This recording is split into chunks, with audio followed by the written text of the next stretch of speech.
Bonjour chers amis et chers fidèles de l'émission, je suis ravi de vous retrouver pour cette nouvelle émission de Voyance en direct. Je vais tout de suite commencer par vous souhaiter un joli printemps. Je vais également tant que j'y pense, retirer le retour son, c'est un oubli récurrent chez moi. Bon, revenons-en au printemps. Je vous le souhaite positif, je vous le souhaite épanouissant. Et comme c'est une période, le printemps de floraison, j'espère que tous vos projets vont fleurir et vont grandir, croître et vous permettre de vous épanouir comme vous le souhaitez. Voilà, écoutez, je vais commencer tout de suite à répondre à vos questions. La première question m'est posée par Fabrice. Fabrice, bonjour. Avec votre compagne Déborah, vous êtes en cours de séparation. Est-ce que cette séparation va se passer au mieux, notamment pour vos deux filles ?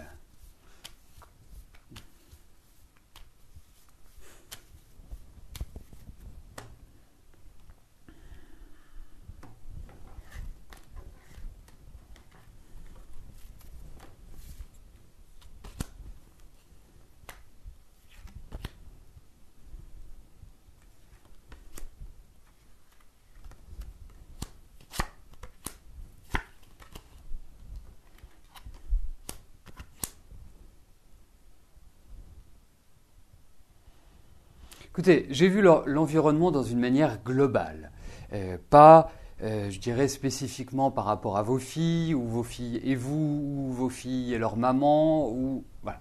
J'essaie de considérer l'après-divorce, on va dire. Parce qu'aujourd'hui, même si vous êtes en cours de séparation, tout n'est pas calé, tout n'est pas réglé. Il y a encore des choix, il y a encore des décisions, il y a encore, je dirais, quelques calages nécessaires.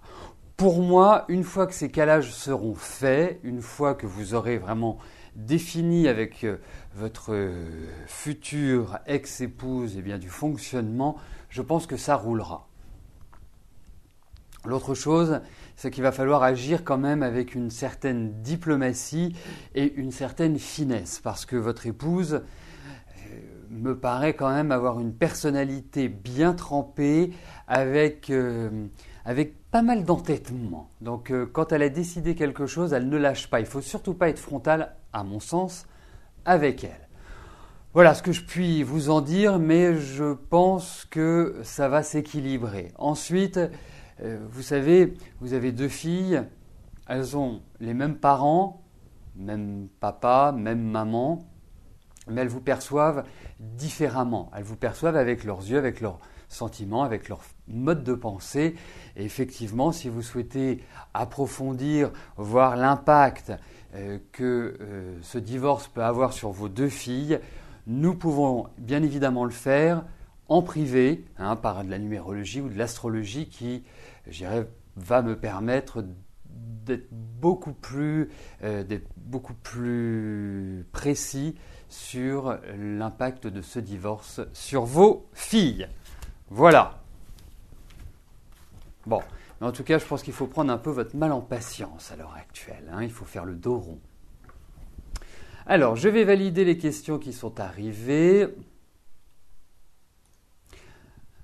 Alors, pendant que je valide les questions, nous sommes le premier jour du printemps. Ceux qui suivent régulièrement l'émission savent que nous avons quitté la rétrogradation de Mercure et que là, nous entrons vraiment dans des phases de construction, des phases d'installation. Je rappelle que le printemps correspond également à l'entrée du Soleil dans le signe du Bélier.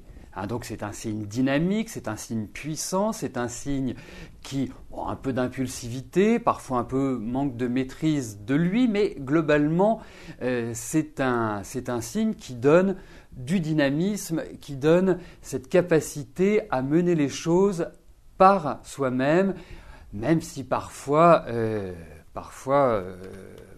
les choses ne sont pas faites avec toute la réflexion nécessaire. Mais c'est la jeunesse, c'est la fougue, c'est l'envie, c'est le combat.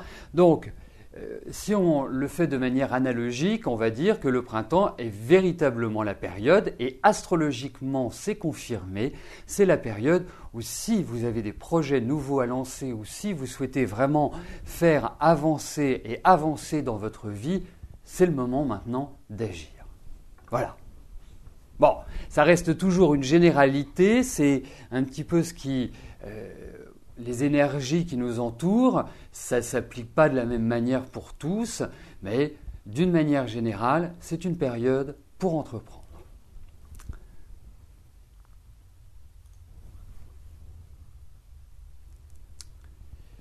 Marie-Pierre, bonjour. J'ai vu que vous alliez déménager. Vous aimeriez savoir quand?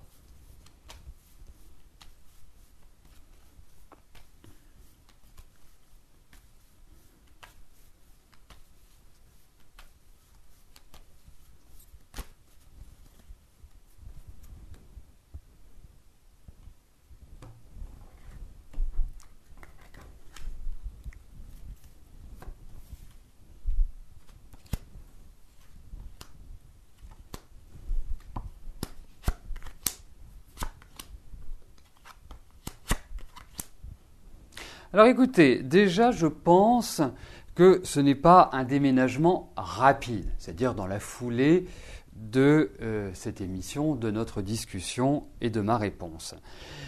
Pourquoi? Parce qu'aujourd'hui, je ne suis pas persuadé que tout soit organisé, que tout soit, je dirais, calibré pour que vous puissiez déménager. Je pense que vous avez certaines choses à régler et qui vous empêchent d'agir à votre guise. Mais vous êtes suffisamment intelligente, vous êtes suffisamment maligne même, vous avez, je dirais, de bonnes dispositions pour dépasser cela et pour lever toutes les incertitudes qui vous habitent à l'heure actuelle.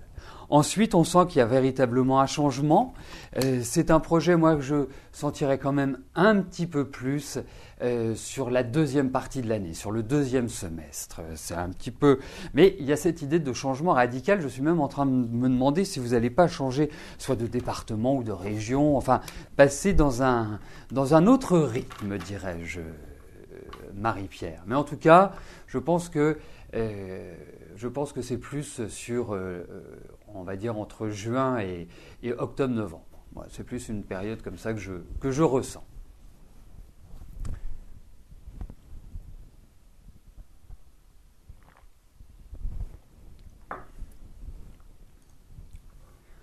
Monique, bonjour. Votre petit-fils vit entre deux pays, dans le Grand Nord avec sa maman et en Belgique avec son papa. Tous les mois, il change de pays. Votre mari va le chercher en avion et le reconduit. Maintenant, il y a école, comment cela va-t-il s'organiser et qui gardera cet enfant?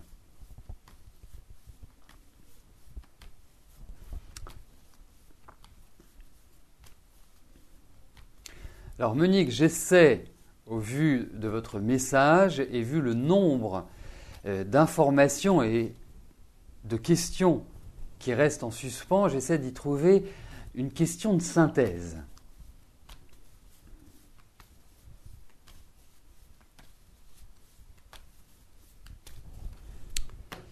Et question qui n'est pas évidente à synthétiser justement, parce que il y a différents aspects qui ne sont pas forcément complémentaires. Alors, comment pouvons-nous l'aborder ?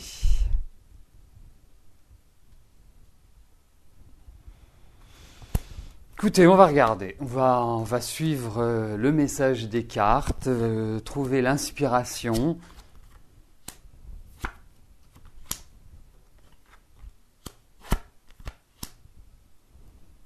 Écoutez, moi j'ai quand même l'impression que ça ne va pas être un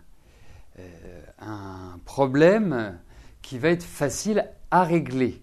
Alors je pense qu'il sera réglé là pour l'été, mais ça va demander quand même une certaine opiniâtreté. Alors, moi le sentiment que j'ai, c'est que je ne sais pas comment est son papa, mais j'ai quand même l'impression qu'il a une personnalité assez forte et que il n'est pas d'une nature à lâcher.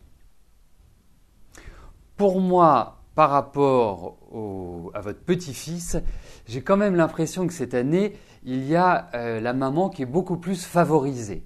Donc ça, pour moi, ça irait plus dans le sens de la maman. Voilà comment je peux ressentir les choses, cette situation, son évolution, en sachant que ça reste quand même un domaine qui appelle pas mal de questions et pas mal de réponses, et tout cela dans une complémentarité et dans un esprit de synthèse. Donc c'était pas une question évidente, Monique, mais bon, j'ai l'impression que la maman va quand même être favorisée cette année.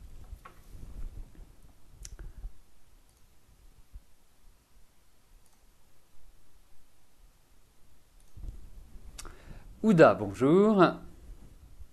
Morad va-t-il vivre avec vous? Vous êtes ensemble depuis 5 ans et il vit toujours chez sa maman.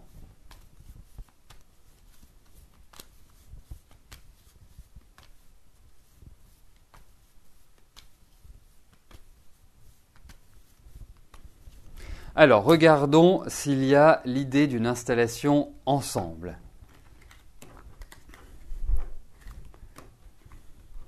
Effectivement, 36 ans, c'est le bon âge pour quitter sa maman.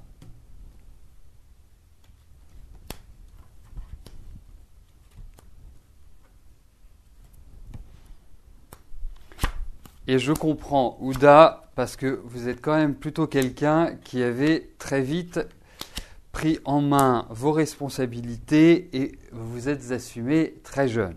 Alors, par rapport à Ouda, on ne peut pas dire qu'il soit complètement décidé. Je pense qu'il n'est pas encore mûr, qu'il n'est pas encore prêt pour cela. Il va se passer encore du temps avant qu'il ne le décide, en tout cas.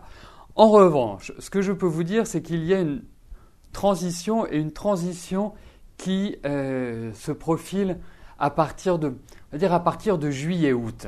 Pour moi, je pense qu'il va certainement prendre conscience et d'une certaine manière avoir envie ce que j'appellerais de se libérer ou de prendre sa liberté. Mais honnêtement, ne vous attendez pas à une décision rapide. Et bon, c'est quand même quelqu'un qui n'en fait qu'à sa tête.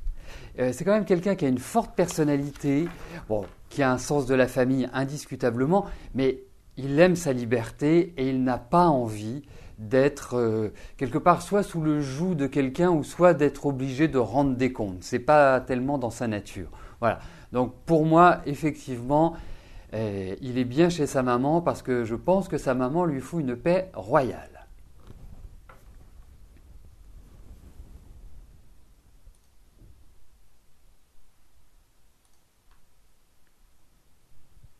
Mais c'est rigolo, je trouve, à 36 ans, d'être chez sa maman, enfin chez ses parents, ou sa maman, ou son papa. C'est très anachronique. Après, bon, est-ce que c'est une obligation? Est-ce que c'est un choix personnel? Dans son cas, je pense que c'est plus un choix personnel. Mais bon, effectivement, c'est assez curieux.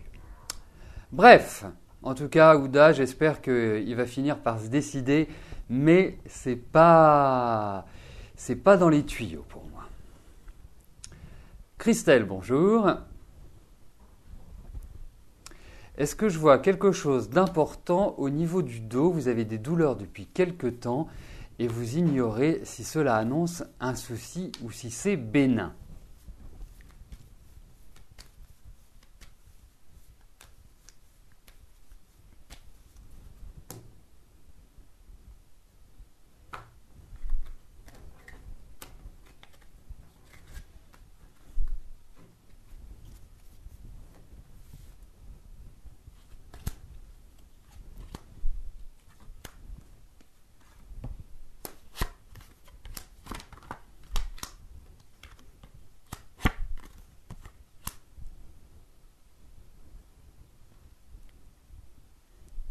Alors, comment vous dire, Christelle?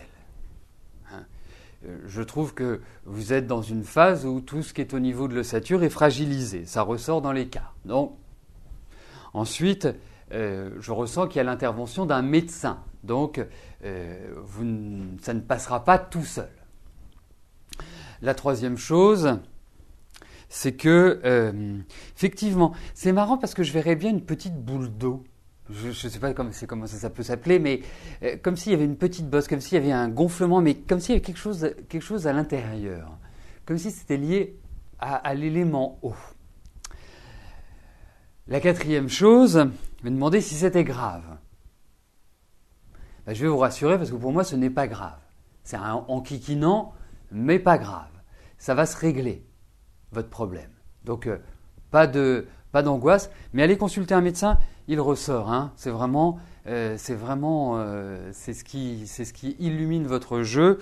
Donc, pour moi, allez-y. Mais voilà, c'est passager.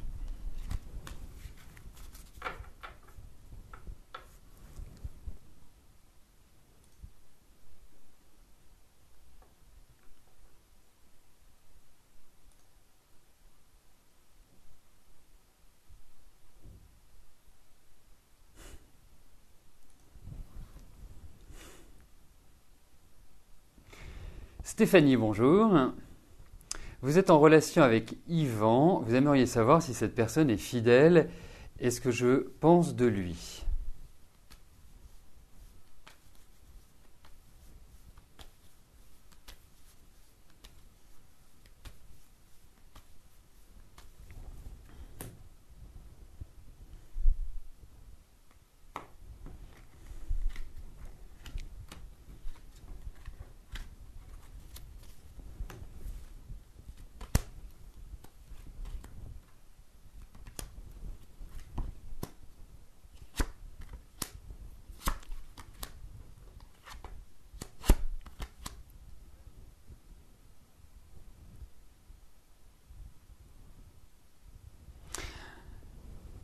Alors, ce qui va poser problème, c'est que vous avez Yvan qui est un garçon, qui est un homme charmeur, hein, qui doit avoir un très très joli sourire, et en plus, du haut de ses 40 et quelques années, je vous laisserai faire le calcul, du haut de ses 40 et quelques années, il y a toujours cette idée un petit peu de jeunesse, en quelque sorte. Hein. C'est quelqu'un qui, pour moi, est quand même aime plaire. Donc, ça ne doit pas être terrible pour vous, parce que je ressens quand même un peu de jalousie de votre part.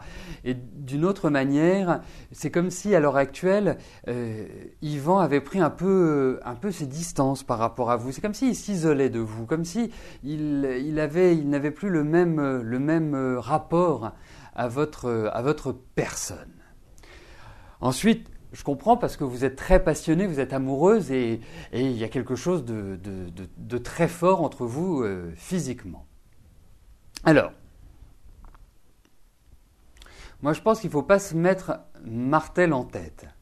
Je pense que il faut d'une certaine manière prendre les choses comme elles viennent. Pourquoi ? Parce que Yvan est quand même quelqu'un qui a du mal à construire une relation stable. Hein, et lui mettre la pression ne sera jamais la solution avec lui. Lui mettre des ultimatums, c'est ce qu'il y aura de pire. Hein, parce que de toute façon, il ne fait que ce qu'il décide et quelque part, vous devez suivre. Voilà. Donc pour moi, il y a l'idée effectivement de séduction chez lui.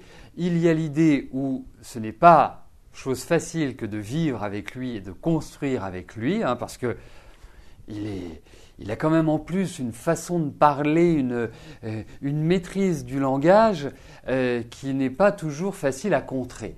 Donc pour moi, non, vous êtes avec un homme qui n'est pas simple et qui a besoin de plaire. Voilà.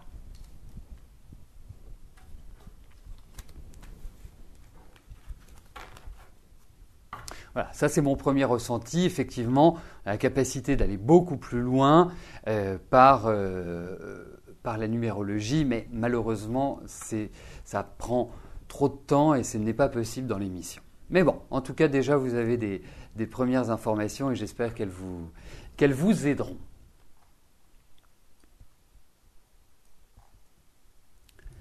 Alors, petite validation avant de passer à la question d'Anita.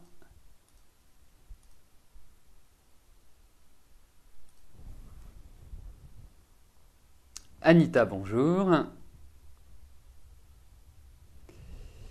Vous n'avez plus de nouvelles de votre fils depuis le mois de janvier. Est-ce que je dois reprendre contact avec vous, sachant que vous n'êtes pas du genre à faire le premier pas? Il n'y a eu aucune dispute pourtant.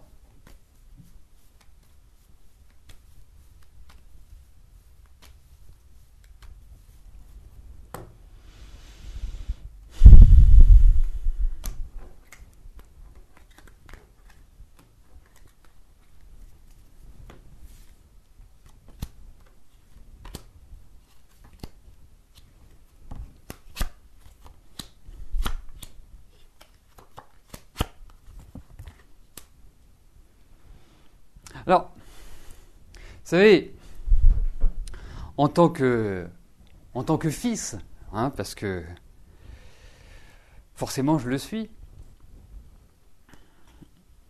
ça m'apparaît très important d'être toujours en contact avec ma famille. Voilà, ça c'est mon fonctionnement. Donc effectivement, moi je ne verrais pas ne pas donner de nouvelles ou de ne pas avoir de nouvelles parce que je trouve que le fonctionnement est réciproque. Alors, je perçois très très bien comment vous êtes. Vous êtes une femme qui avait, si je vous parle de la famille, ça a été galère. Si je vous parle des sentiments, ça a été galère. Si je vous parle, vous êtes quelqu'un qui avait toujours assumé beaucoup de choses et qui avait toujours beaucoup porté sur vos épaules. Heureusement, vous avez un sacré tempérament. Et vraiment un sacré tempérament. Parce qu'au fond de vous, même si extérieurement on va vous dire elle est dure, elle est froide, elle est ceci, elle est cela, on va vous trouver plein de défauts. Au fond de vous, à l'intérieur de vous, vous êtes quelqu'un qui avait un grand cœur. Vous êtes quelqu'un qui est beaucoup plus sensible que vous voulez bien le montrer. Et moi, je voudrais quand même attirer votre attention sur un point, c'est cette sensibilité, même si la vie n'a pas été simple. Parce que pour moi, le père de votre fils a été absent ou n'a pas donné l'amour nécessaire à son fils pour qu'il s'épanouisse ou en tout cas qu'il se construise. On a tous besoin d'un archétype masculin comme d'un archétype féminin. Donc, il n'a pas eu ça, à mon sens. Et c'est ce que je ressens.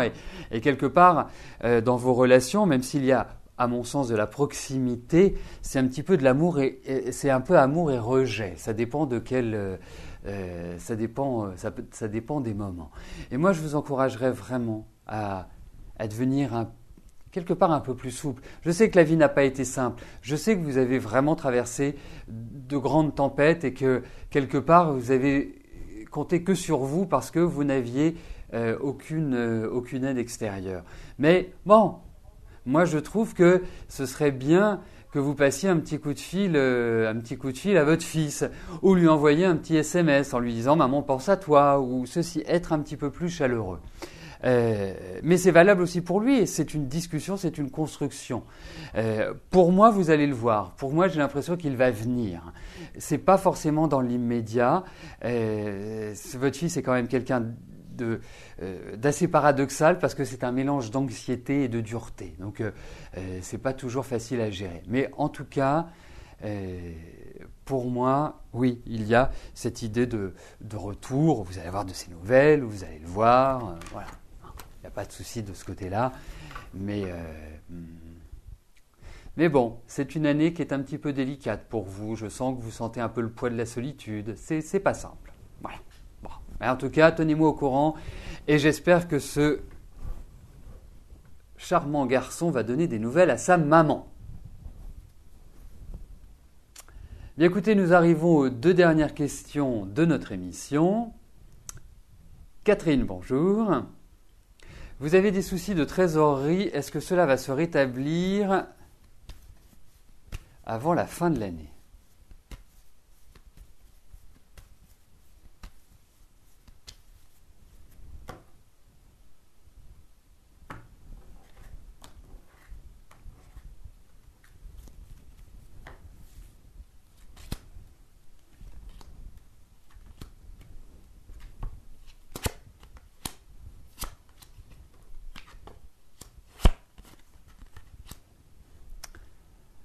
Dites-vous, Catherine, que ça va être quand même ric-rac, comme on dit. Ça va pas être spécialement explosif, le renouveau tout de suite.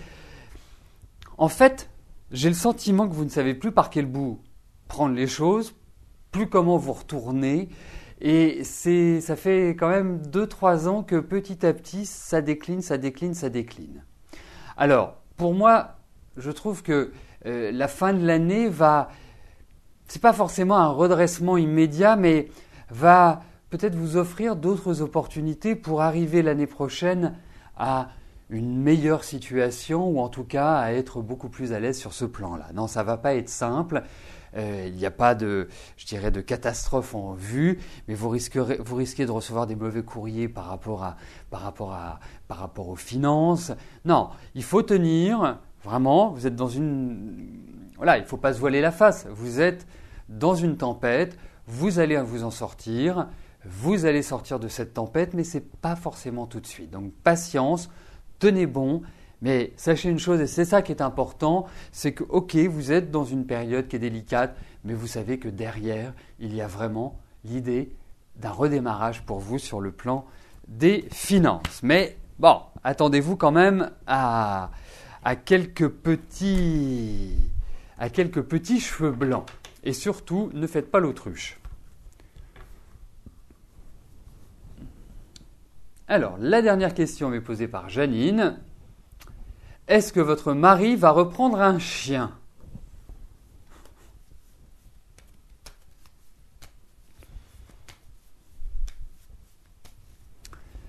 C'est une question très originale.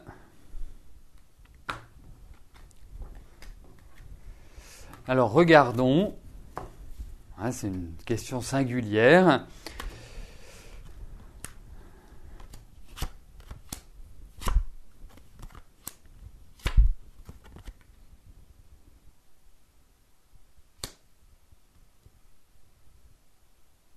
Bah oui. Bah moi je dirais oui. Je répondrais oui. Ah bah que vous en vouliez plus, ça c'est une autre histoire. Mais j'ai l'impression qu'il va prendre un chien. En plus, j'ai l'impression que ce n'est pas forcément un petit chien qu'il va reprendre. Ça me fait plutôt penser à un chien, je ne vais pas vous dire un lion, mais presque, presque dans cette énergie-là. Bon, bah écoutez, vous me direz si votre mari reprend ce chien. Bon, eh bien nous arrivons au terme de notre émission. Je vais vous souhaiter à tous une excellente journée et je vous donne rendez-vous demain, même lieu, même heure, en espérant que le printemps fera réellement surface et que la pluie, la grisaille sera remplacée par un joli soleil. Voilà, à demain, bye bye.